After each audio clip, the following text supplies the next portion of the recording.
तो आज की वीडियो में हम बात करने वाले हैं हम अपने फ़ोन में अलार्म साउंड को कैसे चेंज कर सकते हैं टेक्नो के फ़ोन में। तो अब सब इससे पहले आप हमारी वीडियो को लाइक करें, चैनल को सब्सक्राइब करें और बेल आइकन दबाना ना भूलें। तो अब हम वीडियो शुरू करते हैं। तो देखिए फ्रेंड्स, सबसे पहले हमें जाना है सेटिंग के आइकन पर। सेटिंग के आइकन पर जाने के बाद यहाँ पे साउंड एंड वाइब्रेशन पे हमें क्लिक करना है।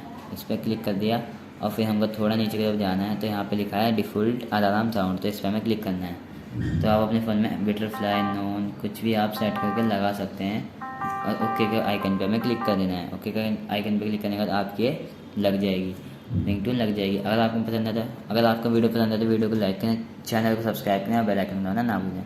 और तब तक के लिए थैंक यू।